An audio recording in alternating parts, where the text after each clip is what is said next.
1940-cı ilin əvvəllərində Fransa, Böyük Britaniya və Finlandiya Bakını bombalamaqla bağlı razılığa gəlmişdilər. Onlar SSR-nin Almaniya ilə imzaladığı Molotov-Ribbentrop paktının Berlinlə Moskvanı müttəfiq etdiyinə inanırdılar. Buna görə SSR-nin enerji mənbələrindən biri Bakı şəhərinin bombalanması ilə bağlı plan qurmuşdular. Hətta bu məqsədlə Bakının üzərində kəşfiyyat uçuşları həyata keçirilmiş və bütün strateji məntəqələr müəyyənləşdirilmişdi. Bakının havadan çəkilmiş bu şəkli də həmin uçuşlardan yadigardır. Avropalı müttəfiqlər Bakının bombalanması ilə SSR-ni süquta uğratmağı planlaşdırırdılar. Payk əməliyyatı kimi tanınan bu gizli əməliyyat Almaniyanın Fransanı işğalı ilə süquta uğradı. Lakin Bakının bombalanması planları aktuallığını saxladı. Bu dəfə nasist Almaniyası bombalama planını işə saldı. Hitler SSR-yə qarşı müharibə elan etməzdən öncə Bakının əl keçirilməsini və ilk fürsətdə bombalanmasını əsas hədəflərdən biri kimi müəyyən etmişdi. Hətta tarixdə ilk atom bombasının Bakıya atılması da mümkün idi. Bakının bombalanması 2-ci Dünya müharibəsinin ən qəddar planlarından biri idi. Xoşbəxtlikdən bu fəlakətli plan gerçəkləşmədi. Bakı ağır bombardımandan xilas oldu. Belə bir hücum yaşansaydı, şəhər xarabalığa çevriləcək və minlərlə insan həyatını itirəcəkdi. Hətta Bakı Varşava kimi yer üzündən silinə də bilərdi. Çünki atılan bombalar neft mədənlərində güclü, bəlkə də həftələrlə davam edən yanğınlara səbəb olacaqdı. Belə bir hücum olmadı. Amma gəlin bir anlıq düşünək. O dövrdə adi bombaların yaratdığı dəhşət yetərincə böyük idi. Bəs nüvə silahı? O illərdə nüvə silahı hələ yox idi. Lakin Albert Einstein'in kəşfləri atom enerjisinin qapılarını açmışdı və Hitler atom bombası əldə etməyi çox istəyirdi. Bu silah əldə olunsaydı, bir neçə şəhərə, o cümlədən Bakıya belə bir bombanın atılması nəzərdə tutulmuşdu. Nasist Almaniyası atom bombasının əldə olunması üçün ciddi cəhdlər göstərirdi. Hitler buna göstəriş vermişdi. O başa düşürdü ki, bu bomba ilə müharibəni tez vaxtda bitirə bilər. Xüsusilə Bakıya nüvə silahı ilə hücum SSR-nin süqutu demək olardı. Təsəvvür edin, Almanların əlində nüvə bombası olsaydı və həmin bomba Bakıya atılsaydı, nə baş verərdi? Şəhəri yer üzündən silmək üçün Bakının müxtəlif nöqtələrini yüzlərlə adi bomba ilə vurmaq əvəzinə, yəqin ki, bir atom bombası ilə vurmaq kifayət edərdi. Bu hücumun nəticələri təsəvvürümüzə gələndən daha ağır ola bilərdi. Dostlar, adım Vüsaldır. 8 ildir tarix və siyasət mövzusunda videolar paylaşıram. Müstəqil fəaliyyətimizin davamlı olması üçün dəstəyinizə ehtiyacımız var. Patreon səhifəmizə ödənişli üzv olmaqla həm layihəmizə maddi dəstək ola, həm də ekskluziv materiallara çıxış əldə edəcəksiniz. Yeri gəlmişkən Patreon səhifəmizdə hazırda Bölünmüş Torpaq adlı podkast seriyası yayımlanmaqdadır. Yahudi-Ərəb qarşıdurmasının keçmişi haqqında ən vacib məqamlarla bağlı məlumatları həftəlik podkast seriyamızdan əldə edə bilərsiniz. Elə indi ekrandakı QR kodu oxudaraq və ya videonun aşağısındakı linkə klik edərək Patreon səhifəmizə keçid edə bilərsiniz.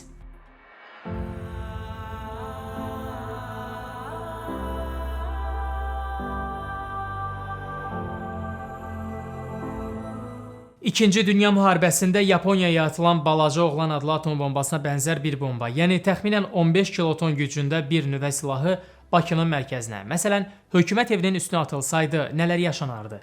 Bombanın düşdüyü nöqtədən başlayaraq təxminən 1 kilometr radiusda olan hər şey, Azadlıq meydanı, 8 noyabr prospektinin böyük hissəsi, Milli Parkın bir hissəsi və yaxınlıqdakı tikililər bir neçə saniyənin ərzində əriyib yoxa çıxardı. Bombanın partlayışından əmələ gələn alov və şok dalğası 2-3 kilometr radiusda bütün tikililərin dağılmasına səbəb olardı. Təxminən Təzəpir məscidi, digər tərəfdən Fəvvarələr meydanına qədər olan ərazidəki bütün tikililər sadəcə yoxa çıxardı. Partlayış həmçinin 2-3 kilometr radiusda bütün canlıları, o cümlədən insanları bir anın içində məhv edərdi. Dağıntılarla paralel güclü yanğınlar baş verərdi. İstilik radiasiyası isə hətta 8-10 kilometr məsafədə, məsələn, Dərnəgüldə və ya Yasamalda dağıntılara səbəb olar, eləcə də canlıları öldürərdi. Sağ qalan insanlar 3-cü dərəcəli yanıq xəsarətləri alar və gözləri kor olardı.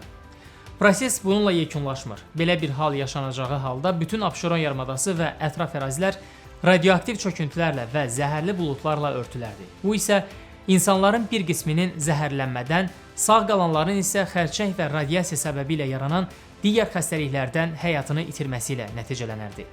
Bakı şəhəri 10 illərlə yaşayış üçün yararsız hala gələrdi. Bu ssenari göstərir ki, nüvə silahı adi bir silah deyil. O təsəvvür etdiyimizdən daha böyük fəlakətlərə səbəb ola bilən, hətta bəşəriyyətin sonunu gətirməyə qadir silahdır. Bəs insanlar niyə belə bir təhlükəli silah yaradıblar? Nüvə silahı qarışıq tarixi dövrdə 2-ci Dünya müharibəsinin gedişində ortaya çıxıb. Bu, bəlkə də 20-ci əsrin ən dramatik elmi yarışının nəticəsidir. Hər şey isə əsrin əvvəllərində fizika sahəsindəki fundamental kəşflərlə başladı. Ən vacib dönüş nöqtəsi isə Albert Einsteynin 1905-ci ildə irəli sürdüyü nəzəriyyə idi. Einsteynin məşhur düsturu sadəcə riyazi ifadə deyil, kainatın ən böyük sirlərindən birinin açarı idi. Bu düstur göstərirdi ki, kütlə və enerji bir-biri ilə bağlıdır və kiçik bir kütləni nəhəng miqdarda enerjiyə çevirmək mümkündür. Məhz bu prinsip nüvə parçalanması atom bombasının hazırlanmasının nəzəri zəminini yaratdı. 1930-cu illərin sonlarında Avropalı alimlər artıq atom nüvəsini necə parçalamağın mümkün olduğunu bilirdilər. Bu məlumat 2-ci Dünya müharibəsi ərəfəsində nasist Almaniyasının əlinə keçdi. Almaniya müharibənin taleyini dəyişdirə biləcək bir super silah yaratmaq niyyətində idi. Məhz bu təhlükə Einstein də daxil olmaqla bir çox alimi dəhşətə gətirdi. 1939-cu ildə Einstein ABŞ prezidenti Franklin Rooseveltə məktub yazaraq Amerikaya Almaniyadan əvvəl atom silahı üzərində işə başlamağın vacibliyini bildirdi. Bu məktub bütün dünyanı dəyişdirəcək bir layihənin başlanğıcı oldu.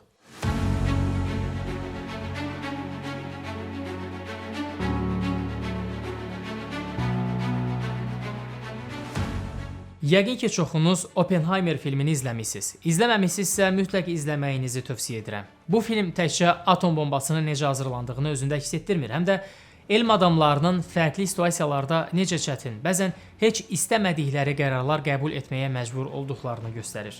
Oppenheimer filmi tarixi faktlar əsasında çəkilib və videonun bu hissəsində verəcəyimiz məlumatlar filmi izləyənlər üçün yeni olmaya bilər. Vəziyyət getdikcə gərginləşirdi. Nasist orduları cəbhədə uğurla irəliləyir, digər tərəfdən isə Almaniyadakı laboratoriyalarda təcrübələr davam etdirilirdi. Dəqiq məlumatlar yox idi, lakin artıq Amerikada bilirdilər ki, Almaniya nüvə silahına hər gün biraz da yaxınlaşır. Beləliklə, dünya tarixinin o dövrə qədər şahid olmadığı gərgin bir rəqabət başlandı. Kim atom bombasını ilk əldə etsəydi, o da qalib gələcəkdi. Amerika hökuməti bu işi həmin dövrün ən tanınmış fiziklərindən Robert Oppenheimerə tapşırdı. Onun tələbi ilə gizli laboratoriyalar quruldu və Manhattan layihəsinə start verildi. Bu, Amerika Birləşmiş Ştatları, Kanada və Böyük Britaniyanın atom bombası hazırlamaq üçün birləşdiyi nəhəng gizli elmi hərbi əməliyyat idi. Layihənin əsas mərkəzi New Mexico ştatındakı Los Alamos laboratoriyası idi. 1945-ci ilin iyulunda New Mexico'da Trinity, üçlük adlanan ilk nüvə sınağı uğurla həyata keçirildi. Oppenheimer'in rəhbərlik etdiyi alim heyəti bu silahla Amerikanı dünyanın ən güclüsünə çevirmişdi. Bununla birlikdə SSR-də nüvə silahının əldə olunması ilə bağlı işlərin getdiyi məlum idi. Hətta bəzi məlumatların Amerika laboratoriyalarından Moskvaya ötürüldüyü şübhəsi yaranmışdı. İkinci Dünya müharibəsinin gedişində Amerika və SSR eyni cəbhədə olsalar da, atom bombasına sahib olmaq uğrunda yarışda üz-üzə dayanmışdılar. Amerika artıq bu silahı əldə etmişdi və indi bunu nümayiş etdirmək lazım idi. Əslində, Trinity sınağı Almaniyanın təslim olmasından sonra həyata keçirilmişdi. Lakin müharibə hələ bitməmişdi. Müharibənin gedişində Amerikaya ağır zərbələr vuran Yaponiya təslim olmamışdı. Bu, Amerika üçün sahib olduğu atom bombasının nələrə qadir olduğunu dünyaya nümayiş etdirmək fürsəti idi.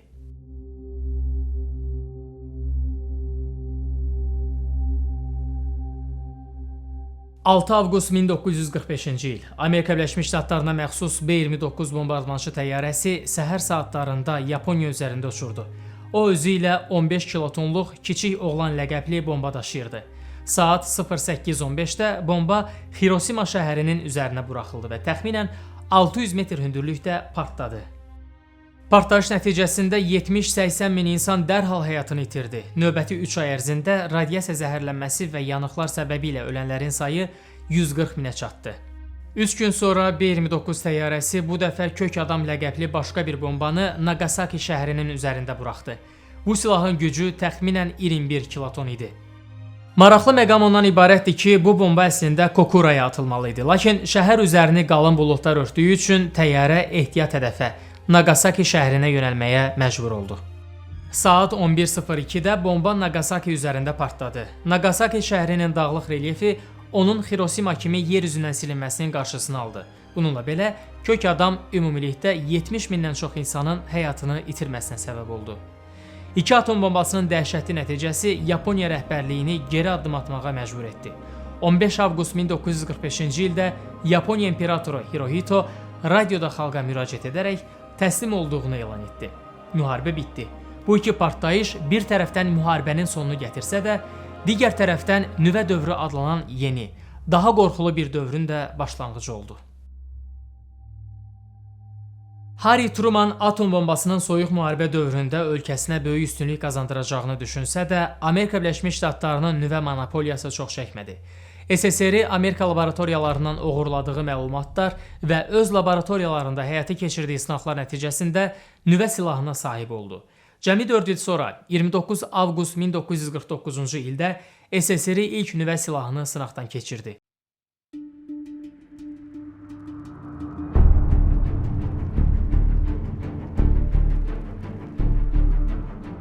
Qazaxıstanın Semipalatinsk poligonunda keçirilən sınaqda RDS-1 adlı bomba partladıldı. 1961-ci ildə isə dünyanın ən güclü bombasını, 50 megatonluq Çar bombasını sınaqdan keçirdi. ABŞ və SSR arasında yarışa çox keçmədən digər dövlətlər də qoşuldu və onlardan 9-u nüvə silahını əldə etməyə müvəffəq oldu. 1952-ci ildə Böyük Britaniya ABŞ-nin texniki dəstəyi ilə nüvə silahına sahib olan 3-cü ölkə statusunu qazandı. 1960-cı ildə Fransa Böyük Britaniyadan fərqli olaraq tam müstəqil şəkildə öz nüvə silahını inkişaf etdirməyə nail oldu. Burada xüsusilə Charles de Gaulle'un təşəbbüsü həll edici idi. 1964-cü ildə Çin Xalq Respublikası nüvə silahı əldə etdi. Çin nüvə siyasətini ilk istifadə etməmə prinsipi ilə qurmuş yeganə rəsmi nüvə ölkəsidir. 1974-cü ildə Hindistan uzun müddət davam edən sınaqlar nəticəsində ilk nüvə sınağını həyata keçirdi. Buna cavab olaraq Pakistan nüvə proqramının icrasına başladı və 1998-ci ildə ilk sınaq reallaşdı. Pakistan nüvə silahına sahib ilk və hələ ki yeganə İslam ölkəsidir. Rəsmi məlumatlara görə Şimali Koreya 2006-cı ildə nüvə silahına sahib olub. Bu ölkəyə beynəlxalq təzyiqlər və sanksiyalar tətbiq olunsa da, Şimali Koreya gizli şəkildə öz nüvə proqramını inkişaf etdirməyə müvəffəq olub. Şimali Koreya həm də nüvə silahlarının yayılmaması müqaviləsindən çıxan yeganə ölkədir. Rəsmi Pxenyan nüvə silahına rejimin sağ qalması üçün əsas vasitə kimi baxır. Nüvə silahına sahib digər dövlət İsraildir. Bu ölkənin nüvə silahını Fransanın dəstəyi ilə icra olunan gizli layihələr nəticəsində əldə etdiyi güman edilir. Rəsmi məlumatlara görə İsrail 1960-cı illərin sonlarında nüvə silahına sahib olub. Bugün İranın nüvə silahına sahib olma cəhdlərinin arxasında İsraillə rəqabətdə gücləri bərabərləşdirmək niyyəti dayanır. Nüvə klubuna yeni üzvlərin qoşulması, xüsusilə də SSR-nin atom bombasını əldə etməsi ilə dünya nüvə müharibəsi astanasına gəlib çatdı. İnsanlar anladılar ki, bu silah bəşəriyyəti məhv edə bilər. Məhz bu qorxu nüvə çəkindirməsi və beynəlxalq təhlükəsizlik mexanizmlərinin yaranmasına səbəb oldu. Nüvə təhlükəsizliyinin əsasını soyuq müharibə dövründə formalaşan qarşılıqlı yox olma nəzəriyyəsi təşkil edir. Bu nəzəriyyənin əsas ideyasına görə hər hansı bir nüvə dövləti digərinə hücum edərsə, hücum edilən tərəf cavab zərbəsi endirməyə qadir olacaq. Nəticədə hər iki tərəf məhv olacaq. Bu qaçınılmaz məhv qorxusu əslində tərəfləri hücum etməkdən çəkindirir. Bu yanaşma ilə nüvə silahları paradoksal olaraq müharibənin qarşısına alan sülh zəmanətinə çevrilir. Nüvə təhlükəsizliyini təmin edən yeganə mexanizm bu nəzəriyyə deyil. Ən vacib addım nüvə texnologiyasının daha çox ölkəyə yayılmasının qarşısını almaq üçün imzalanan müqavilələr olub. Nüvə silahlarının yayılmaması müqaviləsi. 1968-ci ildə imzalanan nüvə silahlarının yayılmaması müqaviləsi və ya başqa adı ilə NPT beynəlxalq nüvə təhlükəsizliyinin əsas sütunu hesab olunur. Bu müqavilənin 3 əsas məqsədi var və bunlar dünyanı nüvə fəlakətindən qorumağa yönəlib. Birincisi yayılmama prinsipidir. ABŞ, Rusiya, Böyük Britaniya, Fransa və Çin kimi rəsmi nüvə silahına sahib olan ölkələr bu texnologiyanı və materialları digər ölkələrə ötürməməyi öhdəsinə götürürlər. İkincisi silahsızlanma öhdəliyidir. Nüvə ölkələri gələcəkdə öz arsenalını azaltmaq üçün xoş niyyətli danışıqlar aparmağa razılaşırlar. Üçüncüsü isə bütün ölkələrin atom enerjisindən yalnız sülh məqsədi ilə istifadə etmək hüququnun tanınmasıdır. Hazırda 191 ölkənin imzaladığı bu müqavilə nüvə silahına sahib olan rəsmi ölkələrlə yanaşı dünyanın böyük əksəriyyətini əhatə edir. Hərtərəfli nüvə sınaqlarının qadağan edilməsi müqaviləsi. 1996-cı ildə imzalanan bu müqavilə istənilən mühitdə, yeraltı, sualtı və ya atmosferdə nüvə sınaqlarının aparılmasını qadağan edir. Müqavilə hələ qüvvəyə minməsə də, bütün böyük nüvə dövlətləri sınaqları birtərəfli qaydada dayandırıb. Şimali Koreya isə 21-ci əsrdə nüvə sınaqları keçirən yeganə ölkədir. Strateji silahların azaldılması müqavilələri. Soyuq müharibənin zirvəsindən sonra ABŞ və SSR Rusiya arsenallarındakı nüvə döyüş başlıqlarının sayını məhdudlaşdırmaq üçün bir sıra müqavilələr imzaladılar. Bu müqavilələr iki ən böyük nüvə gücünün arsenalını nəzarətdə saxlamaq üçün həlledici əhəmiyyət daşıyır. Nüvə təhlükəsizliyi sahəsində ən kritik və ironik hadisələrdən biri isə Sovet İttifaqının dağılmasından sonra yaşanıb. 1991-ci ildə SSR dağılanda dünyanın dördüncü ən böyük nüvə arsenalı Ukrayna, Qazaxıstan və Belarus kimi yeni müstəqil dövlətlərin ərazisində qaldı.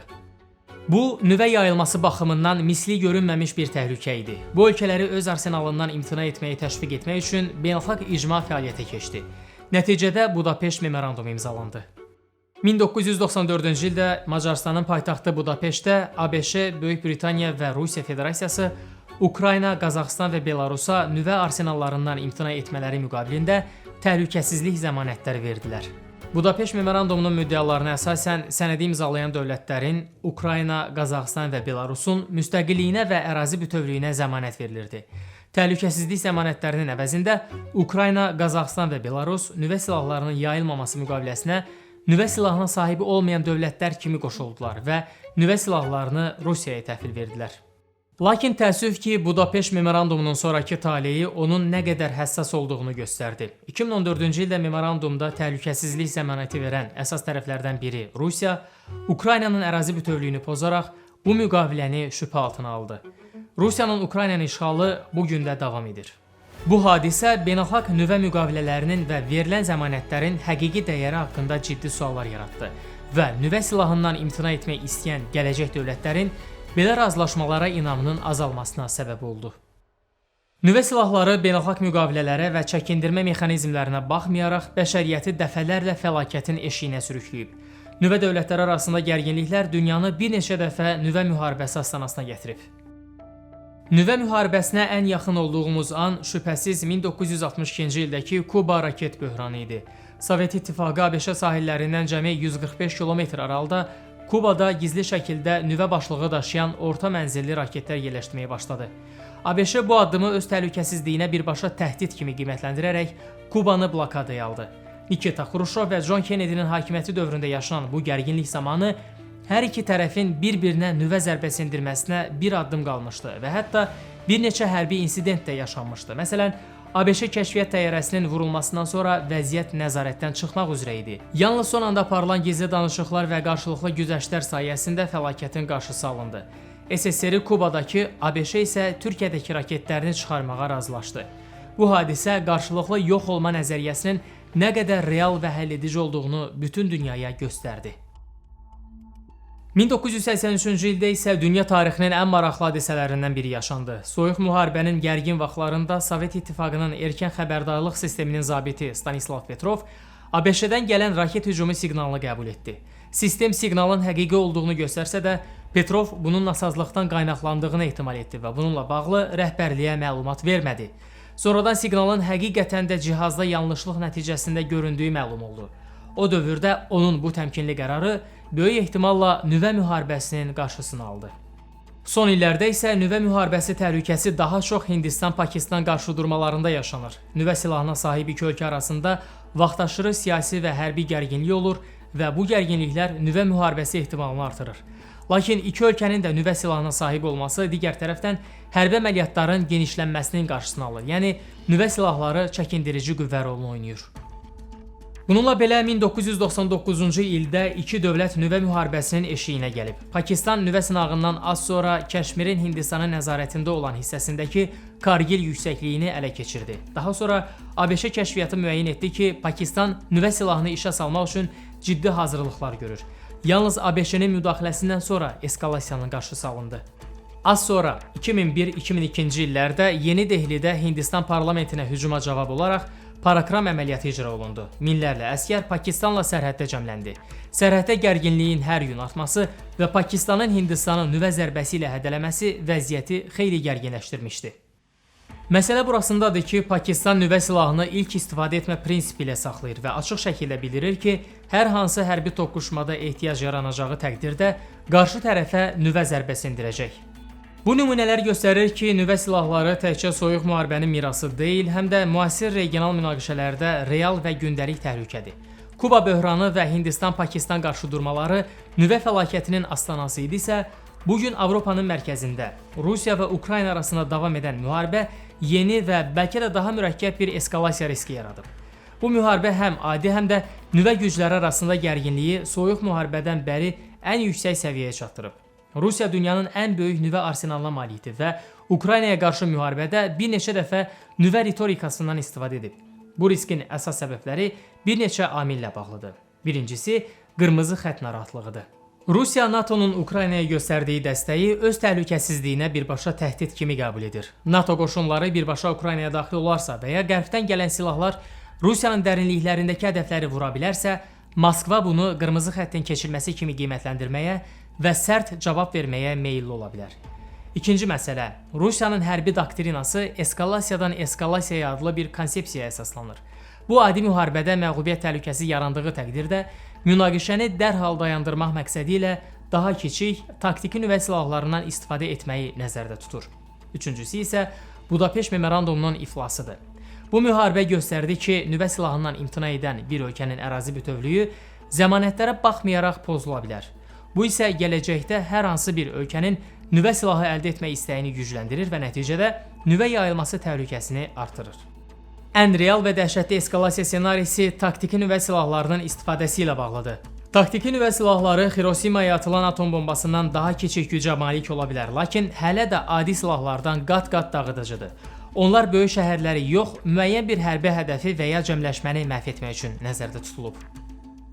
Rəsmi Moskva taktiki nüvə silahlarını işə salsa, bu bütün dünyada vəziyyəti kökündən dəyişəcək. Bu məsələ ilə bağlı müzakirələrdə əsas sual ondan ibarətdir ki, NATO buna necə cavab verəcək?